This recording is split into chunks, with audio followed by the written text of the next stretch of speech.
우리 함께 말씀 찾읍시다. 오늘 마태복음 21장입니다. 마태복음 21장 12절에서 17절 말씀. 마태복음 21장 12절에서 17절 말씀입니다. 신약 35면 정도에 있습니다. 마태복음 21장 12절에서 17절 말씀. 우리 성경 찾으시고 또 화면 보시면서 우리 한 절씩 교독하시겠습니다. 목사님부터 있습니다. 예수께서 성전에 들어가사 성전 안에서 매매하는 모든 사람을 내쫓으시며 돈 바꾸는 사람들의 상과 비둘기 파는 사람들의 의자를 둘러 엎으시고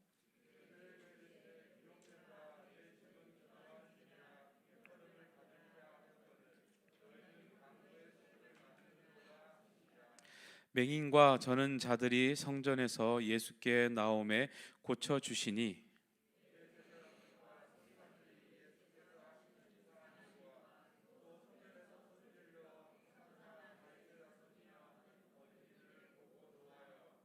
예수께 말하되 그들이 하는 말을 듣느냐. 예수께서 이르시되 그렇다. 어린 아기와 젖먹이들의 입에서 나오는 찬미를 온전하게 하셨나이다 함을 너희가 읽어본 일이 없느냐 하시고 그들을 떠나 성 밖으로 베다니에 가서 거기서 유하시니라. 아멘. 우리 푸른샘 찬양대 나와서 준비한 찬양으로 하나님께 영광 올려드리겠습니다.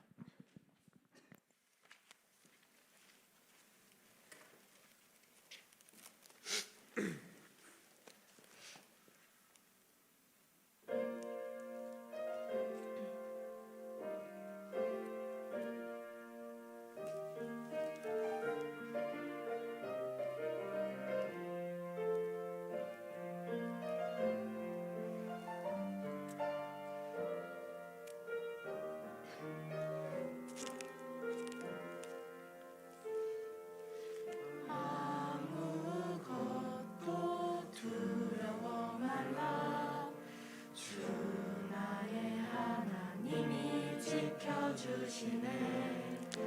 놀라지 마라, 겁내지 마라. 주님 나를 지켜주시네. 아무것도 두려워 말라. 주 나의 하나님이 지켜주시네. 놀라지 마라, 겁내지 마라. 주님 나를 지켜주시네. 내 맘이 힘에 겨워 지칠지라도 주님 나를 지켜주시네. 세상의 험한 풍파 몰아칠 때도 주님 나를 지켜주시네. 주님은 나의 산성, 주님은 나의 요새, 주님은 나의 소망, 나의 힘이 되신 여호와. 주님은 나의 산성, 주님은 나의 요새, 주님은 나의 소망, 나의 힘이 되신 여호와. 나의 힘이 되신 여호와.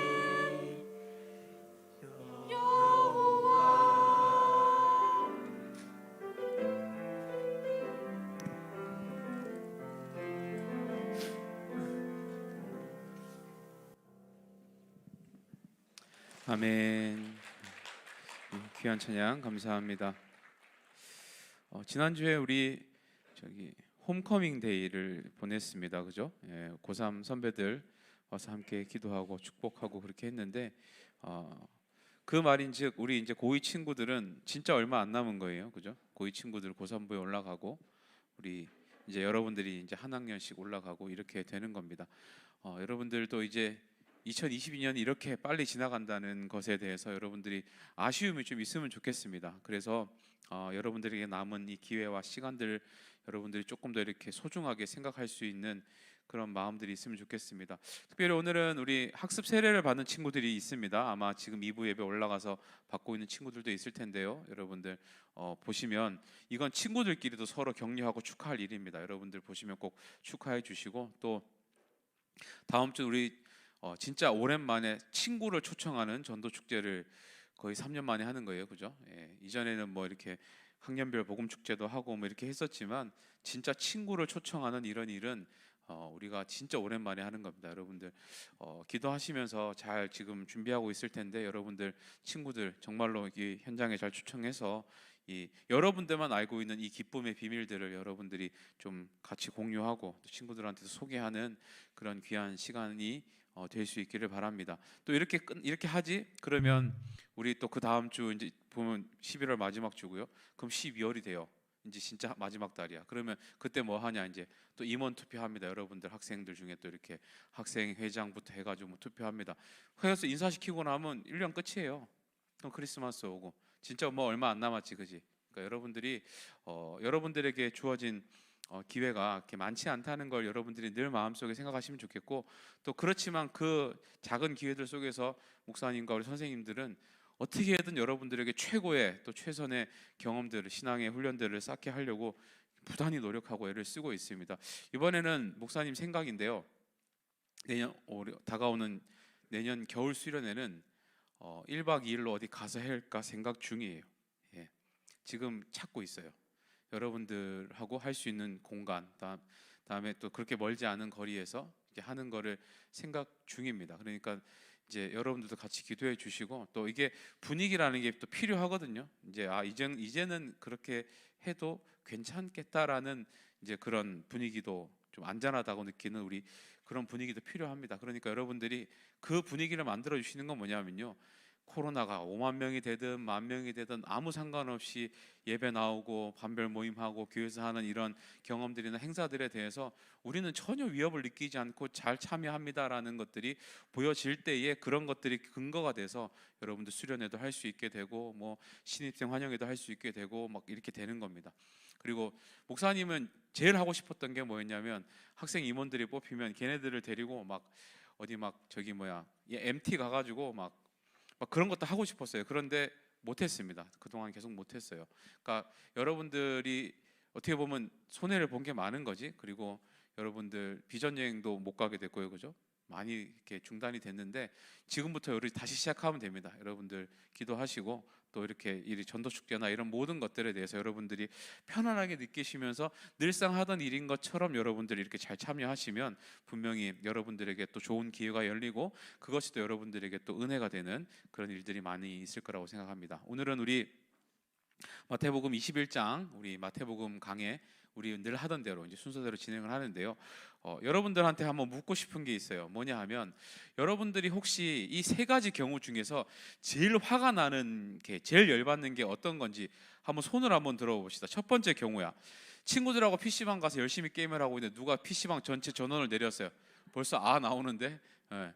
자, 요 케이스 화가 나긴 나, 그지? 화가 나긴 나요. 자, 요런 경우에 화가 난다. 자, 두 번째, 엄마가 최신형 핸드폰 아이폰 14 150만 원짜리 사줬는데 너무 자랑하고 싶잖아. 학교 들고 가서 친구들한테 자랑하고 있는데 선생님이 오더니 너 핸드폰 제출 안 했어? 그러더니 가지고 가서 너 학기 끝날 때 돌려줄게.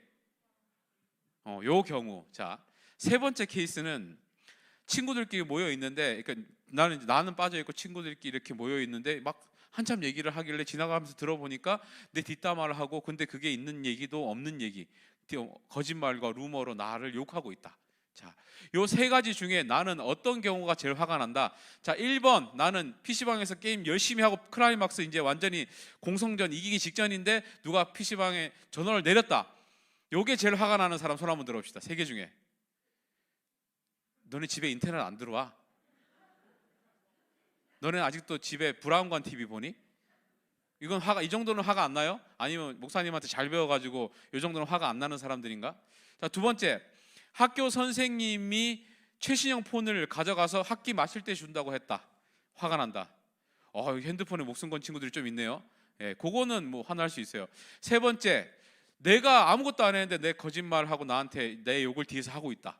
이런 경우. 여기 좀 보살만 앉아 있습니까? 화가 아무도 안 나. 예, 목사님한테 잘 배워가지고 화가 안 난다고 생각을 하겠습니다. 자, 예전에 목사님한테 이런 말을 한 친구가 있어요. 목사님한테 찾아와서 그러더라고. 목사님은 화를 안 내실 것 같아요. 이렇게 얘기를 하더라고요. 해? 목사님이 화를 안 내게 생겼대. 근데 여러분, 목사님이 진짜로 그럴까요? 목사님이 실체를 알고 싶으신 분은요, 목사님 집으로 초대를 할게요.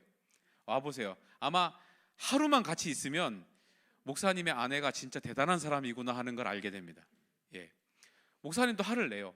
화가 나면 모두 화를 냅니다. 그래서요, 목사님도 화를 잘 내는 스타일인데 목사님이 위로를 받을 때가 있어요. 되게 위로가 막 될 때가 있어요. 언제냐면 오늘 같은 성경 본문을 읽을 때 막 위로가 됩니다. 막 화가 났는데 화를 내면 안 되지라고 생각하고 있는 순간에 지금 누가 화를 내고 계세요?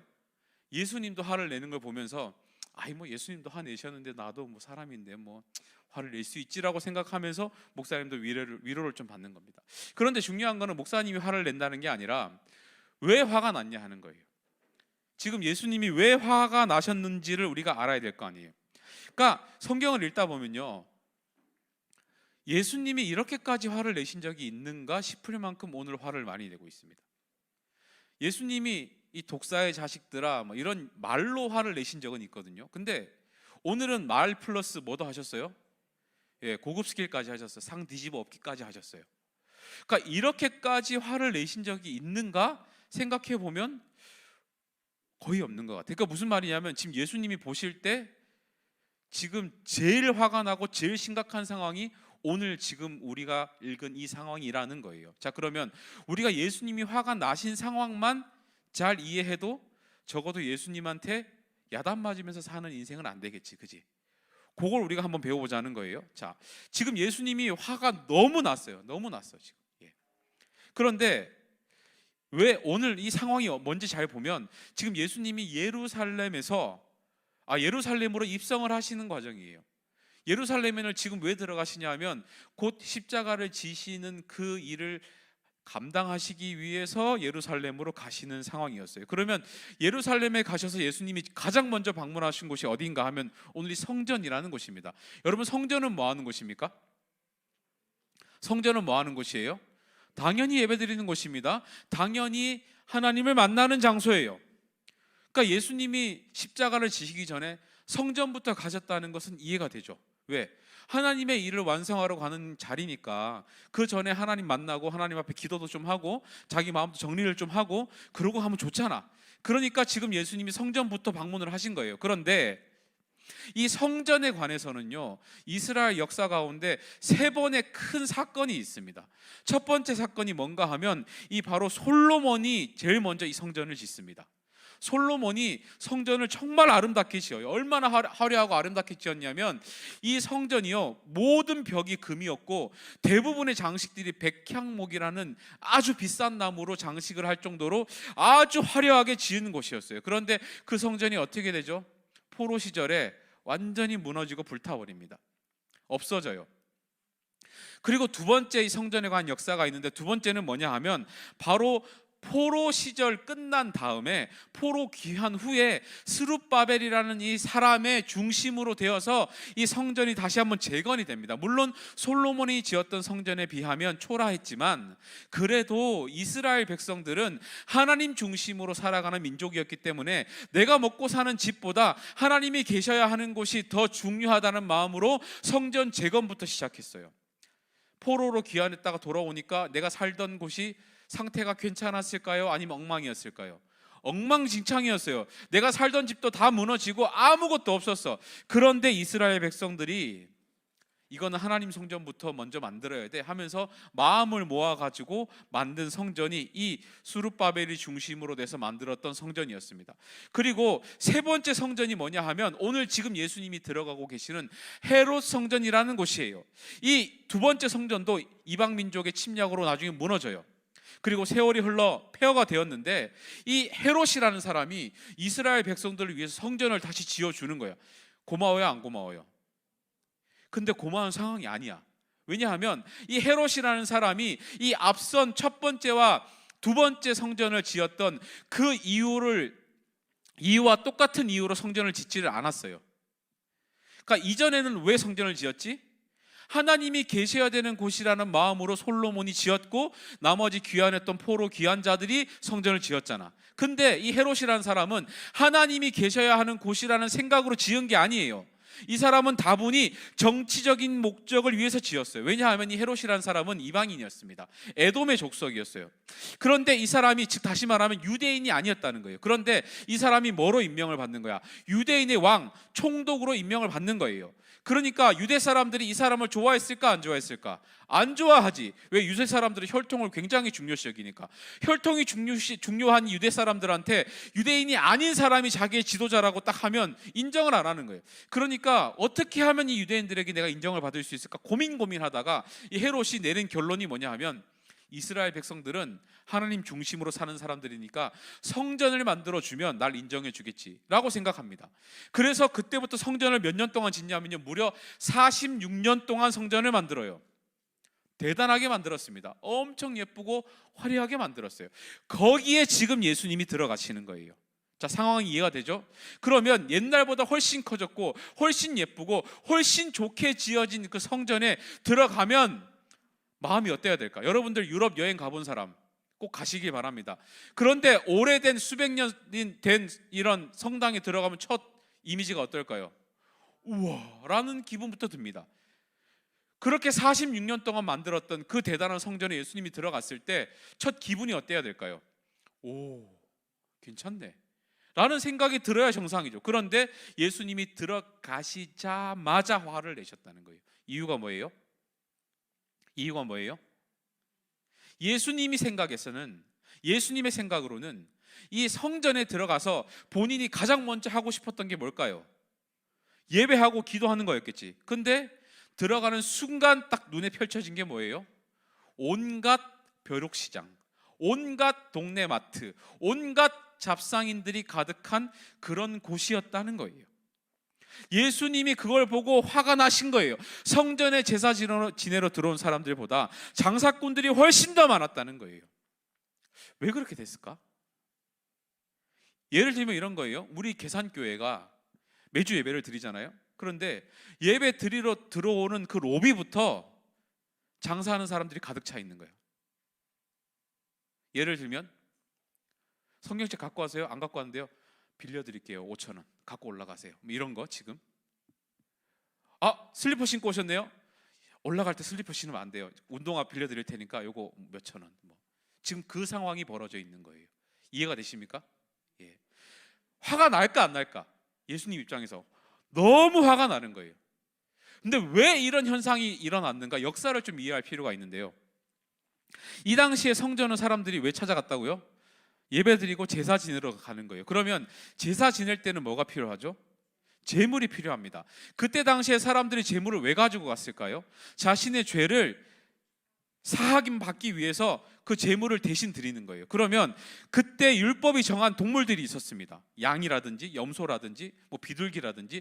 내가 지은 죄의 경중에 따라서 가벼운 죄는 비둘기 같은 걸 드렸고요, 좀 무거운 죄는 막 염소, 양 같은 거 이런 걸 드렸습니다.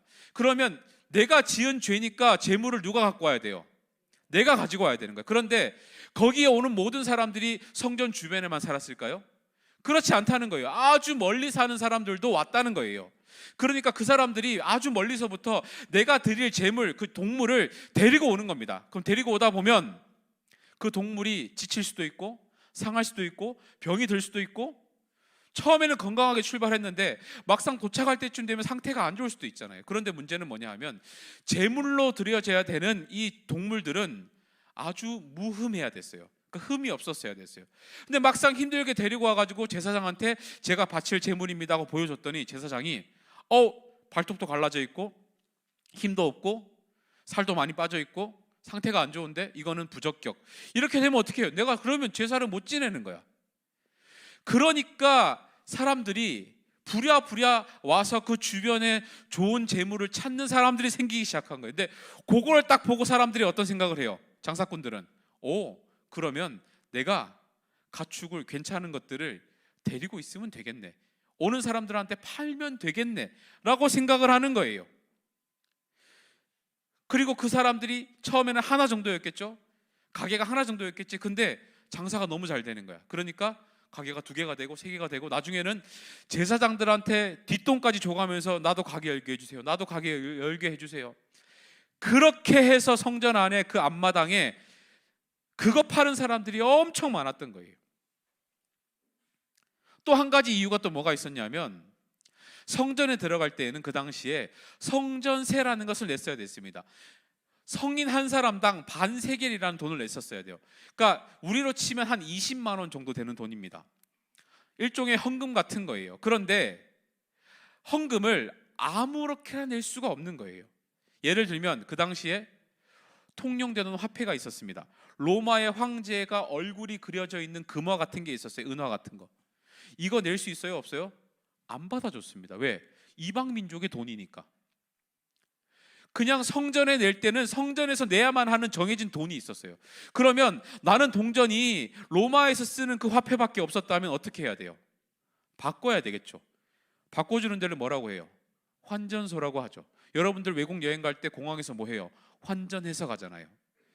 그 환전소들이 생기기 시작한 거예요. 그런데 처음에는 예를 들어서 금화 하나 주면 성전에 낼 수 있는 돈 하나 주던 사람들이 점점 많아지고, 그렇게 어떻게 해요?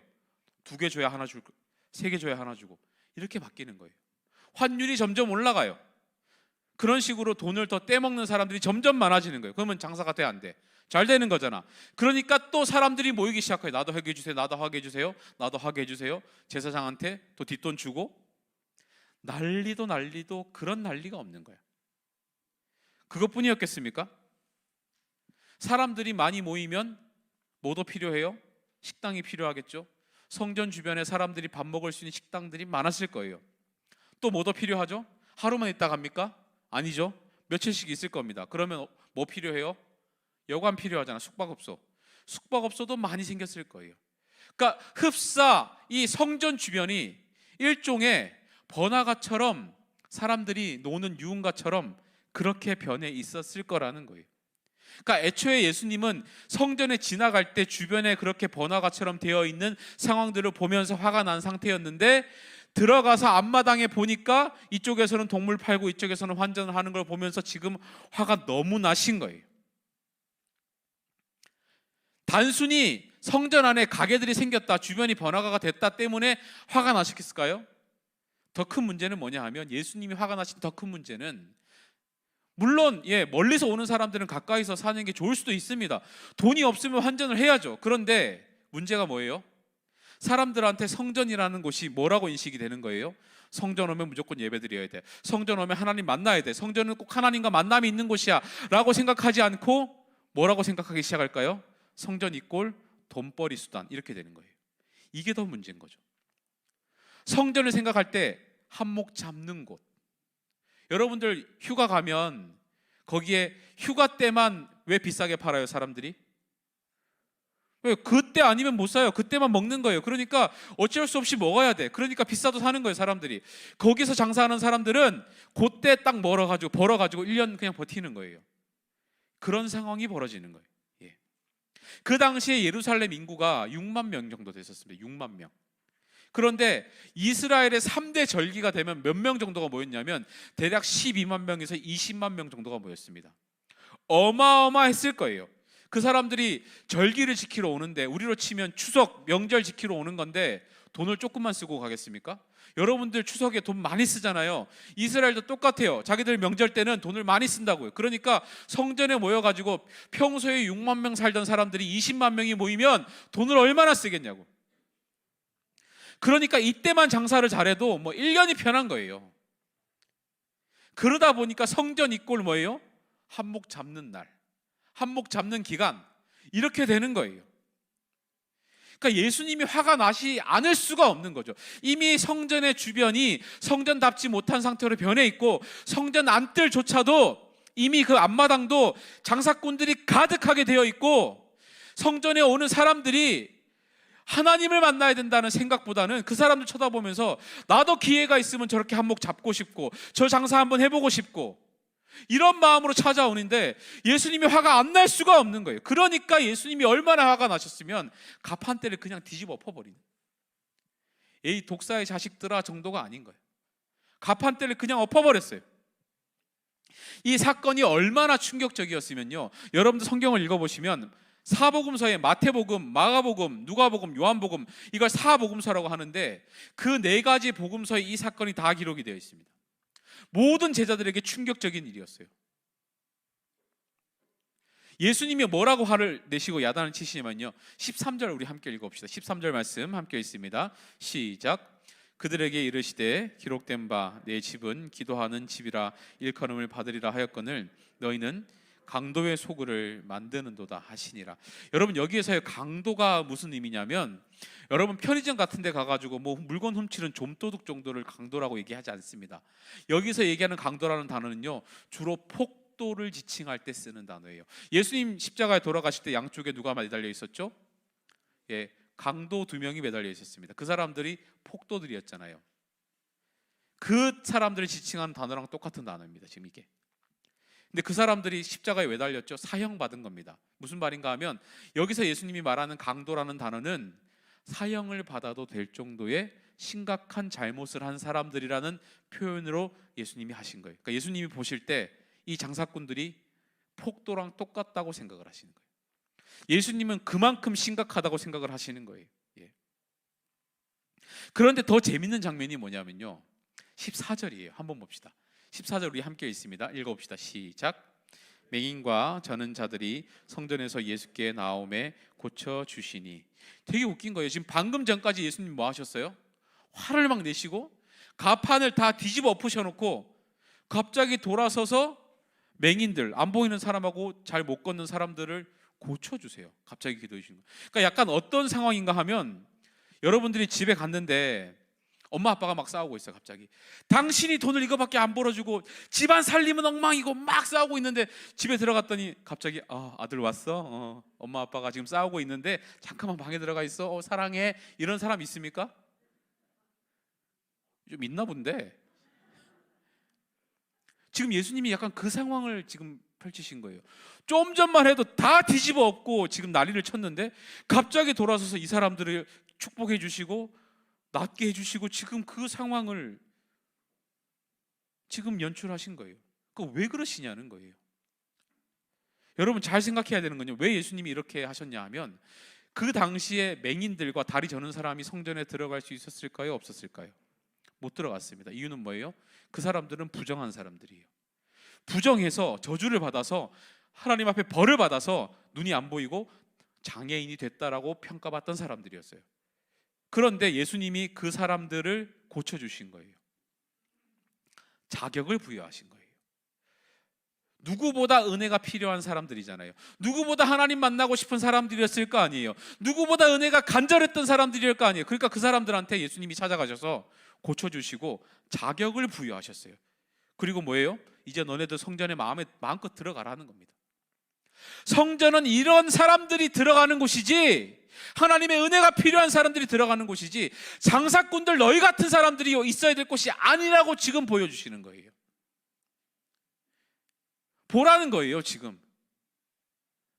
하나님의 은혜가 필요한 사람들은 정작 못 들어가고 있고, 은혜는 상관없이 돈 벌겠다는 사람들만 잔뜩 있는 그 성전을 보면서 화를 내시고 고쳐주시고 너희들 들어가라고, 직전까지 부정하다고 못 들어가는 사람들 고쳐주시고 너희들 이제 들어가라고, 이것도 일종의 화를 내시는 표현인 겁니다.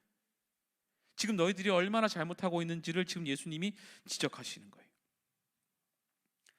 예수님이 이렇게까지 하시니까 갑자기 예수님 찾아오는 사람들이 있습니다. 15절 말씀이에요. 우리 함께 읽습니다. 시작. 대제사장들과 서기관들이 예수께서 하시는 이상한 일과 또 성전에서 소리질러 호산나 다윗의 자손이여 하는 어린이들을 보고 노하여. 자, 누가 찾아왔다고요? 제사장들과 서기관들이 지금 찾아왔습니다. 이 사람들은 어떤 사람들이냐면, 지금 우리로 생각하면 성전에 들어갈 수 있는 레벨이 가장 높은 사람들이에요. 누구보다 성전에 들어갈 수 있는 자격이 가장 많은 사람들이 이 제사장들과 서기관들이었어요. 그런데 그 사람들이 지금 와가지고 예수님한테 야단을 치는 거예요. 당신 뭐야? 당신이 뭔데 여기서 깽판 치는 거야? 당신이 무슨 자격으로 지금 야단을 치고 이 소란을 피우는 거야? 라고 화를 내는 거예요. 그런데 그 사람들에게 예수님이 뭐라고 대답을 하시냐면 16절입니다. 우리 함께 읽습니다. 시작. 예수께 말하되 그들이 하는 말을 듣느냐? 예수께서 이르시되 그렇다. 어린 아기와 젖먹이들의 입에서 나오는 찬미를 온전하게 하셨나이다. 함을 너희가 읽어본 일이 없느냐 하시고, 자, 여기서 여러분 주목할 게 뭐냐면요, 어린 아기와 젖먹이들의 입에서 나오는 찬미라는 표현이에요. 이 당시는 어린아이들이 한 명의 인격으로 평가받지를 못했습니다. 이 당시에 젖먹이들은 내일 죽어도 이상하지 않을 만큼 연약한 존재였습니다. 이 당시에 영유아 접종이 있었습니까? 산부인과 있었어요. 태어나자마자 몇 개월 안에 죽는 아이들이 정말 많았습니다. 그렇기 때문에 어린아이와 젖먹이라는 표현은 무시하는 표현이에요. 인격으로 표현하지 않는 겁니다. 이 사람들이 예수님께 나와서 뭔가 예배드리고 하는 것으로 그거 필요하지 않은 존재라고 생각받던 그런 사람들이었어요. 그런데 그 사람들이 찬미를 받으신다는 거예요. 그 사람들의 찬미를, 하나님을 찬양하는 것을 온전하게 하신다는 거예요. 누가? 하나님이. 그 기록이 성경에 있는 것을 너는 읽어봤어 못 읽어봤어? 라고 지금 묻고 계시는 겁니다. 읽어봤을까요? 못 읽어봤을까요? 알았겠죠. 왜? 서기관들이니까, 제사장들이니까, 누구보다 하나님 말씀을 잘 아는 사람들이니까. 성전은 그런 사람들이 나와야 되는 곳이라고 얘기하는 거예요. 성전에서 레벨이 제일 높은 너희들이 그거 읽어봤냐? 장애인같이 자격 없는 사람, 어린이같이 하찮은 사람들이 나와서 찬양을 해도 온전하게 해주시는 분이 하나님이신데, 그 하나님이 그렇게 해주신다는 것을 너네들 성경에서 읽어봤을 거 아니야? 그런데 지금 뭐 하는 거야? 라고 예수님이 다시 되묻고 계시는 거예요. 근데 여기서 중요한 질문, 예수님께서 이렇게 화를 내시고 야단을 치시고 성전을 뒤집어 엎으신 후에 그 다음 날부터 장사꾼들이 장사를 했을까요? 안 했을까요? 이렇게까지 화를 냈는데 그 다음부터 성전에서 장사하는 일이 싹 사라졌을까요? 아니면 늘 하던 대로 했을까요? 안타깝지만 손을 한번 들어봅시다. 내 생각에는 예수님이 이 정도 화를 냈으니까 그 다음부터는 좀 줄면서 안 했을 것이, 점점 안 했을 것이다 생각하는 친구 손 한번 들어봅시다. 아무도 없어요. 그 다음 날부터 했을, 무조건 손 들어야 돼. 손 안 들면 신천지로 간주하겠습니다. 그 다음 날부터 장사를 했을 것이다 생각하는 친구 손 한번 들어봅시다. 그래도 신천지는 되기 싫어. 안타깝지만 그 다음 날도 여전히 장사를 했습니다. 왜 그랬을까요? 이미 양심이 무너져 있어요. 죄로 말미암아 양심이 이미 무너진 상태예요. 이미 성전 이꼴 예배라는 개념 자체는 이미 사라진 지 오래예요. 그래서요, 마태복음 24장 1절 2절 말씀을 보시면, 우리 화면 좀 보여주세요. 1절 2절 말씀을 보시면요, 예수님께서 이렇게 대답하는 장면이 있습니다. 이게 이 일이 있은 이후에 있었던 부분이거든요. 근데 예수님께서 성전 앞을 지나가시다가 그 성전을 보시면서 이렇게 얘기를 하세요. 우리 1절 2절인데 우리 함께 읽어봅시다. 시작. 예수께서 성전에서 나와서 가실 때에 제자들이 성전 건물들을 가리켜 보이려고 나아오니 대답하여 이르시되 너희가 이 모든 것을 보지 못하느냐? 내가 진실로 너희에게 이르노니 돌 하나도 돌 위에 남지 않고 다 무너뜨려지리라. 예수님의 이 안타까운 마음이 느껴지세요? 예수님께서 그렇게 화를 내시고 이미 다 뒤집어 엎으시고 너네들 잘못했다고 그렇게 소리를 치시고 그 다음 떠나셔서 다른 데로 갔다가 지나가는 길에 성전을 앞을 지나가게 됐는데 똑같은 거예요. 제자들한테 이렇게 말씀하시는 겁니다. 돌 하나 위에 돌도 안 남고 다 무너질 것이야. 더 이상 건물로서의 성전은 필요 없어. 아무리 모양이 성전이지만 성전에서 마땅히 드려져야 한 예배가 드려지지 않는다면, 제대로 된 제사가 드려지지 않는다면, 하나님을 만나는 일이 일어나지 않는다면 저 건물은 더 이상 필요 없어. 저거 무너질 거야. 저주 섞인 말씀을 하시는 거예요. 하나도 변하지 않았다는 거예요. 그리고 실제로요, 몇십 년 후에 AD 70년에 로마에 의해서 이 성전은 흔적도 없이 사라집니다. 우리가 오늘 말씀을 통해서 여러분 좀 생각해 볼 주제들이 좀 있습니다. 하나님의 예배가 드려져야 하는 하나님의 교회가, 성전이 제대로 된 예배가 드려지지 않으면 그냥 인생이 잘못되는 정도가 아니라 없어질 수도 있습니다. 하나님의 교회가 하나님을 만나는 장소로서 더 이상 쓰이지 못한다면 하나님이 그냥 없애버리실 수도 있다는 거예요. 오늘날 한국은 그 정도는 아닌데요, 우리보다 기독교 역사가 훨씬 긴 유럽만 가봐도 예전에 교회였던 건물이 술집, 나이트클럽으로 변한 일이 진짜 많습니다. 거짓말 같아요? 유튜브에 쳐보세요. 빈티지 느낌으로 만들어진 교회 건물들은요, 술집 교회들은요, 술집들은 예전에 교회였던 곳이라는 기록들이 진짜 많습니다. 우리 심지어 지금 이 헤롯 성전이 있었던 그 자리, 예전에 정말로 유대인들이 20만 명씩 모였던 그 자리에 지금 뭐가 들어가 있냐면, 성지순례를 가보시면 이슬람 황금 지붕 사원이 거기 들어가 있습니다. 사진 한번 보셨을걸요? 이스라엘 사진 찍다 보면 이렇게 동그랗게 생긴 황금색 지붕 뾰족하게 해가지고 한번 보셨을걸요? 거기 자리가 헤롯 성전이 있던 자리입니다. 없애버리셨어요. 심지어 그 자리에 지금 기독교의 가장 위협이 되는 이슬람교의 상징적인 건물이 들어와 있습니다. 우리 계산교회는 어떨까요? 우리 계산교회 몇십 년 후에도 지금과 같이 이 지역의 믿음을 지켜내고 하나님의 복음을 전하는 교회로 남아 있을까요? 그건 여러분들한테 달려 있습니다. 여기 몇십 년 후에 우리 선생님들은 이 세상에 안 계신 분들도 계실 거예요. 누가 있을까요? 그 자리에 여러분들이 있을 겁니다. 여러분들의 믿음에 달려 있다니까요. 여러분들이 믿음을 지키면서 이 교회를 정말로 교회되게 지켜나가면 이 계산교회가 훨씬 잘 돼 있을 것이고, 하나님을 만나는 장소로 더 이상 여러분들의 삶에 활용되지 못한다면 예수님이 똑같이 말씀하실 거예요. 돌 위에 돌 하나도 남아있지 않을 거라고 얘기하실 수도 있습니다. 여러분들한테 달려 있어요. 여러분 잘 생각하셔야 돼요. 또 한 가지, 건물로서만 성전입니까? 지금 예수님이 이걸 건물로서만 얘기하나요? 우리가 신약에 와서 새로 생긴 언약의 개념이 있습니다. 구약에서는 우리가 하나님을 만날 때 어디를 가야 만날 수 있었습니까? 성전에 가야 만날 수 있었어요. 그런데 이제는 하나님이 우리를 어디서 만나 주십니까? 내 안에서 만나 주시잖아요. 왜요? 너희들 각자가 무엇이니까? 성전이니까. 고린도전서 3장 16절 우리 함께 봅시다. 함께 읽습니다. 시작. 너희는 너희가 하나님의 성전인 것과 하나님의 성령이 너희 안에서 계시는 것을 알지 못하느냐. 자, 누가 성전이라고요? 우리가 성전입니다. 자, 그러면 다시 묻습니다. 성전에서는 무슨 일이 일어나야 됩니까? 하나님을 만나고 예배하는 일이 일어나야 됩니다. 자, 묻습니다. 질문합니다.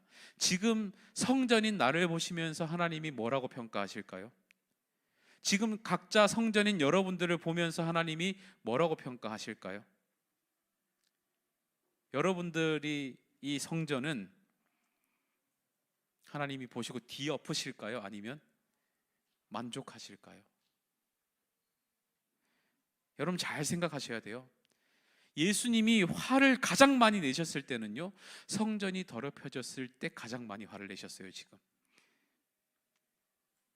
성전이 성전의 기능을 못하고 잃어버렸을 때 가장 많이 화를 내셨어요. 차라리 야단치고 화를 내실 때가 더 좋았을 수도 있습니다. 그때는 그래도 바뀔 가능성이라도 있잖아요. 근데 없애버리시면 그때는 가능성이 있습니까? 여러분 정말 잘 생각하셔야 되는 게요, 여러분들의 인생 하나하나가 성전이에요. 여러분들의 삶 하나하나가 성전이에요. 하나님은 여러분들의 인생을 통해서 만나시기를 원하신다고요. 매 순간 여러분들이 이 하나님을 만나고 예배하고 하나님을 인격적으로 체험하는 모든 일들이 여러분들의 인생을 통해서 일어나기를 바라신다니까요. 근데 그 일이 안 일어나면 그 일이 안 일어나면 저는 잘 모르겠습니다. 예. 여러분, 진짜 부흥이 뭐예요? 성전에서 하나님께 예배 드릴 수 있게 되는 그 기능이 제대로 일어나는 게 부흥이에요. 사람 많이 오는 게 부흥이 아니고, 예배 드리겠다고, 하나님 만나겠다고 여기에 사람들이 몰려드는 게 부흥이잖아요. 여러분들도 매 순간 여러분들이 성전이라는 걸 인식하면서 하나님을 찾고 찾는 일들이 자꾸 많아지는 게 내 인생의 부흥이잖아요. 근데 어떻게 여러분, 성전으로서의 정체성을 가진 우리가 하나님은 빼고 우리 인생을 살겠다고 그렇게 생각할 수 있냐는 거죠, 여러분. 예. 우리 찬양팀 좀 앞으로 나오실까요? 네. 여러분들 꼭 기억할 수 있기를 바랍니다. 여러분들이 각자가 성전이에요. 예. 성전에서는 뭐가 일어나야 된다고요? 예배가 일어나야 돼요. 우리가 주일에 한 번 모여가지고 예배 드리는 이거요, 여러분, 일 아닙니다. 무조건 일어나야 되는 교회의 본질이에요. 왜냐하면 여기가 성전이니까요. 성전에서는 하나님을 만나는 일이 일어나야 돼요. 그거 말고 만약에 우리가 사람들이 모여서 다른 거를 강조하면 본질이 사라지는 거예요. 본질이 사라지는 거예요. 여러분, 무엇보다 여러분들 마음속에 하나님을 찾는, 하나님을 만나고 싶은 이 중심이 좀 뜨거워지면 좋겠습니다. 다음 주에 전도 축제 하는데요, 친구들 많이 데리고 오고 여기 늘어나는 게 부흥이 아니에요. 하나님을 만나는 일이 일어나는 게 부흥이에요. 각자의 인격이 하나님을 만나는 게 부흥이에요. 여러분, 성공하고 싶어요?